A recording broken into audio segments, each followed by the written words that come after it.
ತಮಿಳುನಾಡಿಗೆ ಕಾವೇರಿ ನದಿ ನೀರನ್ನು ಹರಿಸಬೇಕು ಅಂತ CWMA ಆದೇಶವನ್ನು ನೀಡಿದ್ದು, ಈ ಬಗ್ಗೆ ಚರ್ಚೆ ಮಾಡೋದಕ್ಕೆ ಗೃಹ ಕಚೇರಿ ಕೃಷ್ಣಾದಲ್ಲಿ ಮುಖ್ಯಮಂತ್ರಿ DK ಶಿವಕುಮಾರ್ ಸರ್ವಪಕ್ಷಗಳ ಸಭೆಯನ್ನು ನಡೆಸಿದರು.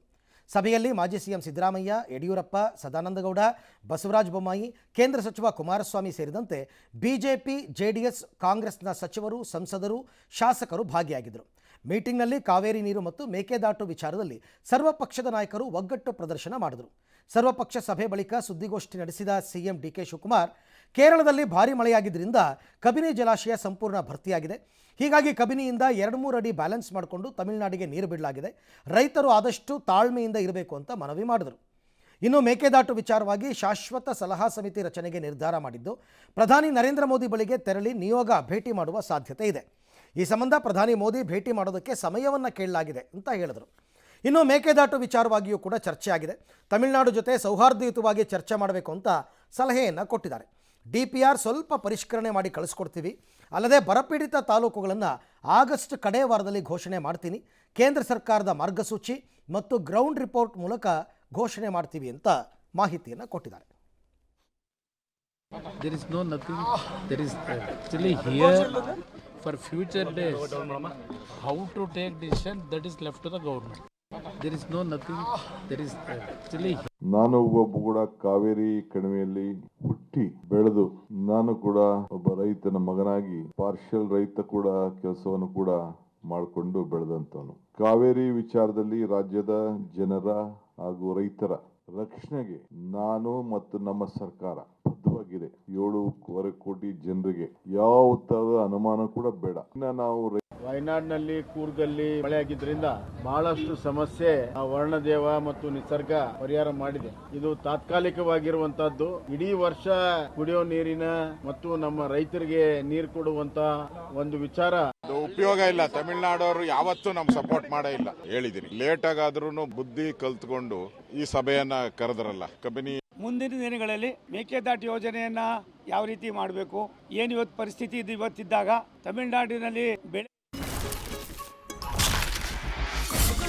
ಸಾಂಪ್ರದಾಯಿಕ ರೆಸಿಪಿ ಮತ್ತಷ್ಟು ಬೇಕೆನಿಸುವ ರುಚಿ. ಕೋಡುಬಳೆ ಅಂದ್ರೆ ಅಡುಕಲೆ. ಇನ್ನು ಕಾವೇರಿ ನೀರು ಹಂಚಿಕೆ, ಮೇಕೆದಾಟು ಯೋಜನೆ ವಿವಾದಕ್ಕೆ ಸಂಬಂಧಪಟ್ಟಂತೆ ರಾಜ್ಯ ಬಿಜೆಪಿ ಅಧ್ಯಕ್ಷ BY ವಿಜಯೇಂದ್ರ ಅವರು ತಮಿಳುನಾಡು ಮುಖ್ಯಮಂತ್ರಿ ವಿಜಯ್ ಅವರಿಗೆ ಮಹತ್ವದ ಪತ್ರವೊಂದನ್ನು ಬರೆದಿದ್ದಾರೆ. ಕಾವೇರಿ ನದಿ ಉಭಯ ರಾಜ್ಯಗಳ ಜನರನ್ನು ಬೆಸೆಯುವ ಕೊಂಡಿಯಾಗಬೇಕೇ ವಿನಃ ವಿಭಜಿಸುವ ಶಕ್ತಿಯಾಗಬಾರದು ಅಂತ ಅವರು ಪತ್ರದಲ್ಲಿ ಮನವಿ ಮಾಡಿದ್ದಾರೆ. ಕಾವೇರಿ ನದಿ ನೀರು ನಿರ್ವಹಣಾ ಪ್ರಾಧಿಕಾರ ತಮಿಳುನಾಡಿಗೆ ನೀರು ಹರಿಸುವಂತೆ ಸೂಚನೆ ನೀಡಿದ ಬೆನ್ನಲ್ಲೇ ಎರಡೂ ರಾಜ್ಯಗಳ ನಡುವೆ ರಾಜಕೀಯ ಮತ್ತು ಕಾನೂನು ಸಮರ ತೀವ್ರವಾಗಿದೆ. ಈ ವಾತಾವರಣದ ನಡುವೆ ವಿಜಯೇಂದ್ರ ಅವರು ತಮಿಳುನಾಡು CMಗೆ ರಾಜತಾಂತ್ರಿಕ ಮತ್ತು ಸೌಹಾರ್ದಯುತ ಹಾದಿ ತುಳಿಯುವಂತೆ ಮನವಿ ಮಾಡಿದ್ದಾರೆ. ನೆರೆಹೊರೆಯ ರಾಜ್ಯಗಳ ನಡುವೆ ಭಿನ್ನಾಭಿಪ್ರಾಯಗಳು ಸಹಜ, ಆದರೆ ಅವುಗಳನ್ನು ಮುಕ್ತ ಸಂವಾದದ ಮೂಲಕ ಬಗೆಹರಿಸಿಕೊಳ್ಳೋದು ಮುಖ್ಯ ಅಂತ ವಿಜಯೇಂದ್ರ ಅವರು ಪತ್ರದಲ್ಲಿ ಉಲ್ಲೇಖಿಸಿದ್ದಾರೆ. ಇನ್ನು CM DK ಶಿವಕುಮಾರ್ ಪ್ರತಿಕ್ರಿಯಿಸಿ ಅವರ ಅನುಭವದಲ್ಲಿ ಪತ್ರ ಬರೆದಿರಬಹುದು ಅಂತ ಹೇಳಿದ್ದಾರೆ. ತಮಿಳುನಾಡಿನ ಮುಖ್ಯಮಂತ್ರಿಗಳಿಗೆ ಪತ್ರವನ್ನು ಬರೆದಿದ್ದೇನೆ. ಮೂಲ ಉದ್ದೇಶ ಏನಪ್ಪಾ ಅಂತ ಹೇಳಿದ್ರೆ, ಕರ್ನಾಟಕ ಮತ್ತು ತಮಿಳುನಾಡು ಒಟ್ಟಿಗೆ ನಾವು ಅನ್ಯೋನ್ಯವಾಗಿ ಹೋಗಬೇಕಾಗ್ತದೆ. ಎರಡೂ ರಾಜ್ಯದ ಮುಖ್ಯಮಂತ್ರಿಗಳು ಮನಸ್ಸು ಮಾಡಿದ್ರೆ ಖಂಡಿತವೆಲ್ಲವೂ ಕೂಡ ಬಗೆಹರಿಸೋದಕ್ಕೆ. ನಾನು ಜೋಸೆಫ್ ವಿಜಯ್ ರವರು ಕಾರ್ಯಕ್ರಮನ ಮುಂದೂಡಬೇಕು ಅಂತೇಳಿ ರಿಕ್ವೆಸ್ಟ್ ಮಾಡ್ಕೊಂಡಿದ್ದೆ, ಅದು ಕೂಡ ಅವರು ಒಪ್ಪಿದ್ದಾರೆ. ಬೆಳಗ್ಗೆ ಬಿಜೆಪಿ ಅಧ್ಯಕ್ಷರು ಕೂಡ. ಇನ್ನು ಕೊಪ್ಪಳ ಭಾಗದಲ್ಲಿ ಬರ ಪರಿಸ್ಥಿತಿ ಹಿನ್ನೆಲೆಯಲ್ಲಿ ಕಳೆದ ಶುಕ್ರವಾರವಷ್ಟೇ ಶಿವಮೊಗ್ಗದ ತೀರ್ಥಹಳ್ಳಿನ ತೋಟದ ಮಣ್ಣಿನ ಕೆಲಸಕ್ಕೆ ಬಂದಿದ್ದ ಕಾರ್ಮಿಕ ಕುಟುಂಬವೊಂದು ಪಾಪ ಮಣ್ಣಿನಡಿಗೆ ಸಮಾಧಿಯಾಗ್ಬಿಟ್ಟಿದೆ. ಗಾಂಧಿನಗರದ ತಮ್ಮಡಿಕೊಪ್ಪ ಕೆರೆ ಬಳಿ ಘೋರ ದುರಂತವೊಂದು ಸಂಭವಿಸಿದೆ.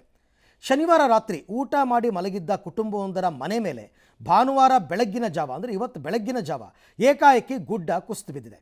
ಪರಿಣಾಮ ಒಂದೇ ಕುಟುಂಬದ 3 ಮಣ್ಣಿನಡಿ ಸಿಲುಕಿ ಜೀವ ಬಿಟ್ಟಿದ್ದರೆ ಓರ್ವ ಪ್ರಾಣಾಪಾಯದಿಂದ ಪಾರಾಗಿದ್ದು ಕಾಲು ಕಳ್ಕೊಂಡಿದ್ದಾರೆ. ಕೊಪ್ಪಳ ಜಿಲ್ಲೆ ಗಂಗಾವತಿ ಮೂಲದ 32 ವರ್ಷದ ಮಲ್ಲಿಕಾರ್ಜುನ್, ಇವರ ಪತ್ನಿ 28 ವರ್ಷದ ನಾಗವೇಣಿ ಹಾಗೂ ಇವರ 3 ವರ್ಷದ ಕಂದಮ್ಮ ಸಂತೋಷ್ ಮೃತಪಟ್ಟಿದ್ದಾರೆ. ಇನ್ನು ಗುಡ್ಡ ಕುಸಿತದ ಸಂದರ್ಭದಲ್ಲಿ ಇವರ ರಕ್ಷಣೆಗೆ ಬಂದಿದ್ದ ಓರ್ವ ವ್ಯಕ್ತಿ ಕೂಡ ಮಣ್ಣಿನಡಿ ಸಿಲುಕಿದ್ದ. ಸತತ ಕಾರ್ಯಾಚರಣೆ ಬಳಿಕ ಹನುಮಂತ ಎಂಬಾತನನ್ನು ರಕ್ಷಿಸಿ ಮೆಗ್ಗಾನ್ ಆಸ್ಪತ್ರೆಗೆ ದಾಖಲಿಸಲಾಗಿದೆ. ಘಟನೆ ನಡೆದ ತಕ್ಷಣ ಸ್ಥಳಕ್ಕೆ ದೌಡಾಯಿಸಿದ ಅಗ್ನಿಶಾಮಕ ದಳ ಹಾಗೂ ಪೊಲೀಸರು ರಕ್ಷಣಾ ಕಾರ್ಯಾಚರಣೆ ಆರಂಭಿಸಿದ್ದಾರೆ. ಮನೆಯ ಅವಶೇಷಗಳು ಮತ್ತು ಮಣ್ಣಿನಡಿ ಕಾಲು ಸಿಲುಕಿದ್ದ ಹನುಮಂತ ಎಂಬುವರನ್ನು ಸತತ ಕಾರ್ಯಾಚರಣೆ ನಡೆಸಿ ಜೀವಂತವಾಗಿ ರಕ್ಷಿಸುವಲ್ಲಿ ಸಿಬ್ಬಂದಿ ಯಶಸ್ವಿಯಾಗಿದ್ದಾರೆ. ಆದರೆ ಉಳಿದ 3 ಪತ್ತೆಗೆ 2 ಸಣ್ಣ JCBಗಳ ಮೂಲಕ ಕಾರ್ಯಾಚರಣೆ ಮಾಡಿದ್ರೂ ನಿರಂತರ ಮಳೆಯಿಂದ ಭಾರೀ ಹಿನ್ನಡೆ ಉಂಟಾಯಿತು. ಬಳಿಕ ದೊಡ್ಡ ಹಿಟಾಚಿಯನ್ನು ತರಿಸಿ ಸುಮಾರು 6 ಗಂಟೆಗಳ ಕಾಲ ಕಾರ್ಯಾಚರಣೆ ನಡೆಸಿ ಬಳಿಕ 3 ಮೃತದೇಹಗಳನ್ನು ಹೊರಗೆ ತೆಗೆಯಲಾಯಿತು. ಮೃತದೇಹವನ್ನು ತೀರ್ಥಹಳ್ಳಿ JC ಆಸ್ಪತ್ರೆಗೆ ಶವಾಗಾರಕ್ಕೆ ಶಿಫ್ಟ್ ಮಾಡಲಾಗಿದೆ. ಮರಣೋತ್ತರ ಪರೀಕ್ಷೆ ಬಳಿಕ ಕುಟುಂಬಸ್ಥರಿಗೆ ಹಸ್ತಾಂತರ ಮಾಡಲಾಗುತ್ತೆ. ದುರಂತದ ಸುದ್ದಿ ತಿಳಿತಾ ಇದ್ದಂತೆ ಸ್ಥಳಕ್ಕೆ ಶಾಸಕ ಆರಗ ಜ್ಞಾನೇಂದ್ರ ಹಾಗೂ ಮಾಜಿ ಸಚಿವ ಕಿಮ್ಮನೆ ರತ್ನಾಕರ್ ಭೇಟಿ ನೀಡಿ ಪರಿಶೀಲನೆ ಮಾಡಿದರು. ಮುನ್ನೆಚ್ಚರಿಕಾ ಕ್ರಮವಾಗಿ ಘಟನಾ ಸ್ಥಳದ ಸುತ್ತಮುತ್ತಲಿನ ಇತರೆ ಕುಟುಂಬಗಳನ್ನು ತಕ್ಷಣವೇ ಸುರಕ್ಷಿತ ಸ್ಥಳಗಳಿಗೆ ಸ್ಥಳಾಂತರಿಸುವಂತೆ ಕಂದಾಯ ಇಲಾಖೆ ಅಧಿಕಾರಿಗಳಿಗೆ ಕಟ್ಟುನಿಟ್ಟಿನ ಸೂಚನೆ ಕೊಟ್ಟರು. ಮನೆಯ ಅವಶೇಷಗಳ ಅಡಿ ಸಿಲುಕಿದ್ದ ನಾಯಿಯನ್ನು ಕೂಡ ರಕ್ಷಣೆ ಮಾಡಲಾಗಿದೆ. ಸಾಧಾರಣ ಇಲ್ಲಿ 30 ವರ್ಷದಿಂದ ಇದ್ದೀವಿ. ಅದು ನಾವು ಮನೆ ಕಟ್ಟಿ 25 ವರ್ಷ ಆಗಿದೆ. ಅದು ಸ್ವಲ್ಪ ಮಣ್ಣು ಕುಸಿಯತ್ತೆ ಅಂತ ಹೇಳಿ ವಾಲ್ ಕಟ್ಟಿದ್ವಿ. ಒಂದು 15 ಲಕ್ಷ ಫಿನಾನ್ಷಿಯಲ್ ತೆಗೆದು ವಾಲ್ ಕಟ್ಟಿದ್ವಿ. ಮನೆ ಕಟ್ಟಿ ಇಲ್ಲಿ ಸುಮಾರು ಒಂದು 5 ಕುಟುಂಬಗಳಿದ್ದು ಸುಮಾರು 20ಕ್ಕೂ ಹೆಚ್ಚು ಜನನ ಈಗಾಗಲೇ ಒಂದು ಕಾಳಜಿ ಕೇಂದ್ರನ ಓಪನ್ ಮಾಡಿ ಅದರಲ್ಲಿ ನಾವು ಇರಿಸಿದ್ದೇವೆ. ಇನ್ನು 3 ಬೆಳಿಗ್ಗೆ 5 ಗಂಟೆಯಿಂದ ಈ ಶವವನ್ನು ಹೊರಗೆ ತೆಗೆಯುವಂತ ಕಾರ್ಯಾಚರಣೆ ನಡೆದಿದೆ. 2 ಚಿಕ್ಕ ಇಟಾಚಿಗಳನ್ನು ಬಳಸಿದ್ವಿ. ಆಮೇಲೆ ಅದು ಆಗೋದಿಲ್ಲ ಅಂತ ಹೇಳಿ ತೂದೂರಿನಲ್ಲಿ ನ್ಯಾಷನಲ್